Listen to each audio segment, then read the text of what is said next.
Sir ಇದು pouch ಅಲ್ಲಿ ಕೆಳಗಡೆ. ಎಲ್ಲ ರೈತ ಬಾಂಧವರಿಗೂ ವೀಕ್ಷಕರಿಗೂ ನಮಸ್ಕಾರ. ನಾವಿವತ್ತು ವಿಶೇಷವಾದ ರೈತರ ಹೊಲದಲ್ಲಿ ಒಂದು ಸಂದರ್ಶನಕ್ಕೆ ಬಂದಿದ್ದೀವಿ. ಈ ರೈತರ ವಿಶೇಷ ಏನು ಮತ್ತೆ ಇಲ್ಲಿ ಏನು ಕಾರ್ಯ ಆಗಿದೆ ಅನ್ನೋದ್ರ ಬಗ್ಗೆ ನಾವು ಕೇಳೋಣ. ಗ್ರೀನ್ ಪ್ಲಾನೆಟ್ ಜನ್ಮಭೂಮಿ ಉಳಿಸಿ ಅಭಿಯಾನ ಅದ್ರ ಮೂಲಕ ನಾವು ಇವತ್ತು ಇಂಟರ್ವ್ಯೂ ಮಾಡ್ತಾ ಇದ್ದೀವಿ. ಸರ್ ನಮಸ್ಕಾರ. ಸರ್ ನಮಸ್ಕಾರ. ತಮ್ಮ ಹೆಸರು? ಸೋಮಶೇಖರ್ ಅಂತ. ಸೋಮಶೇಖರ್ ಸರ್, ಈಗ ತಮ್ಮ ಜಮೀನು ಏನಿದೆ ಕಳೆದ ಎಷ್ಟು ವರ್ಷದಿಂದ ಇದರಲ್ಲಿ ಕೃಷಿ ಮಾಡ್ತಾ ಇದ್ದೀರಾ? ಸರ್ ಒಂದು 20 ವರ್ಷದಿಂದ. 20 ವರ್ಷದಿಂದ ಮಾಡ್ತಾ ಇದ್ದೀರಾ. ರಾಸಾಯನಿಕ ಗೊಬ್ಬರಗಳನ್ನು ಎಷ್ಟು ವರ್ಷದಿಂದ ಮಾಡ್ತಾ ಇದ್ದೀರಾ? 20 ವರ್ಷದಿಂದ 20 ವರ್ಷದಿಂದನೂ ಮಾಡ್ತಾ ಇದ್ದೀರಾ. ಈಗ ಓವರ್ ಆಲ್ ಆಗಿ ನಿಮ್ಮ ಇದು ಮಂಡ್ಯ ತಾಲೂಕಾಗಿದೆ, ನಿಮ್ದು ಊರು ತಂಡಸ್ನಳ್ಳಿ.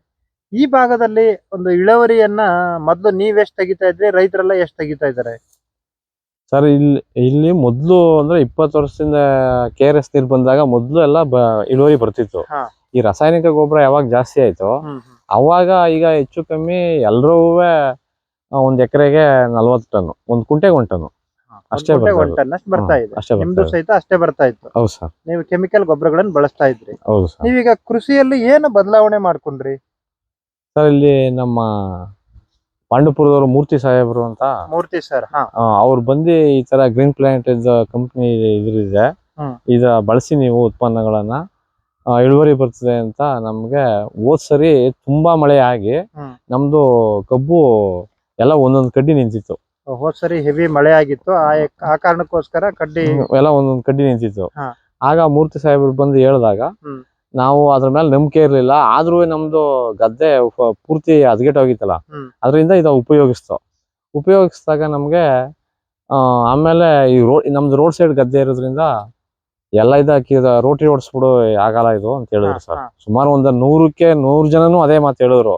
ಆದ್ರೆ ಮೂರ್ತಿ ಸಾಹೇಬ್ರು ಇಲ್ಲ, ನೀನ್ ಧೈರ್ಯ ತಗೋ, ನಾನು ಇದೊಂದು ಅವಕಾಶ ಕೊಡು, ನಾನು ಉಪಯೋಗಿಸ್ತೀನಿ, ರೆಡಿ ಮಾಡ್ತೀನಿ ಅಂತ ಹೇಳಿದ್ರು ಸರ್.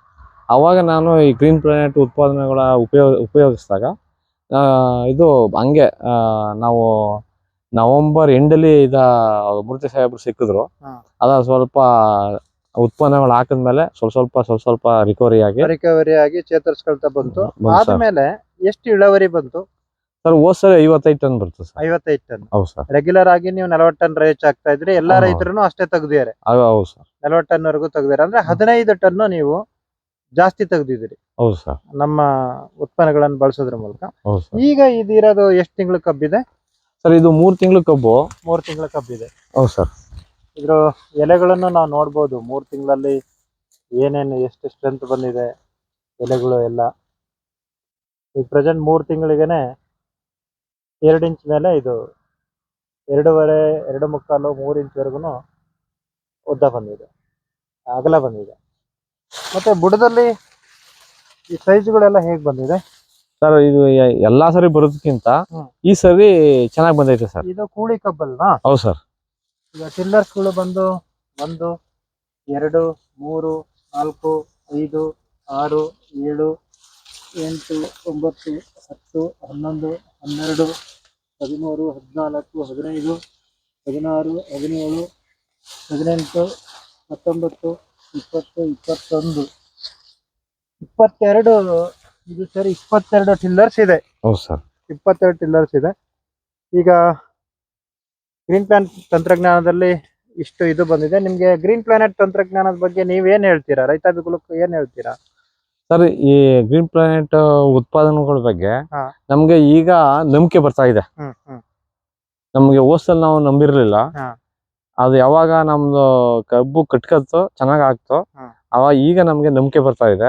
ನಂಬಿಕೆ ಬಂದ್ಮೇಲೆ ಈಗ ನಾವು ಈ ಕಬ್ಬಿಗೆ ಮೊದಲನೇ ತಿಂಗಳಿಂದ ಈ ಗ್ರೀನ್ ಸ್ಟಾರ್ಟ್ ಮಾಡಿದ್ವಿ. ವಿಶೇಷ ಏನಂದ್ರೆ ಈ ಸರಿ ಮಳೆನೇ ಕಂಪ್ಲೀಟ್ ಇಲ್ಲ, ನೀರ್ ವ್ಯವಸ್ಥೆನೂ ಸರಿಯಾಗಿಲ್ಲ ಈ ಕಬ್ಬಿಗೆ.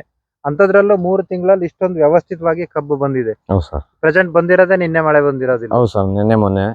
ಎಲ್ಲ ರೈತಾಭಿ ಜನರು ತಿಳ್ಕೊಳ್ಬೇಕಾಗಿರೋದು ಏನು ಅಂತ ಹೇಳಿದ್ರೆ, ಗ್ರೀನ್ ಪ್ಲಾನೆಟ್ ತಂತ್ರಜ್ಞಾನದಲ್ಲಿ ಅತಿ ಅದ್ಭುತ ಒಂದು ಬೀಜೋಪಚಾರದಿಂದ ಹಿಡಿದು DAP, ಪೊಟ್ಯಾಶ್ ಗೊಬ್ಬರಗಳು, ಸಲ್ಫೇಟ್ಗಳು, ಈ ಎಲ್ಲಾ ಉತ್ಪನ್ನಗಳು ಬಂದಿದಾವು. ಅಂದ್ರೆ ನೀವು ಯಾವುದೇ ಕೆಮಿಕಲ್ ಅಂಗಡಿಯಲ್ಲಿ ಹೋಗಿ ಯಾವ್ದು ಕೆಮಿಕಲ್ ಅನ್ನ ಖರೀದಿ ಮಾಡಿದ್ರೇನೆ ಕೃಷಿನ ಮುಂದುವರ್ಸಂತ ವ್ಯವಸ್ಥೆ ಬಂದಿದೆ.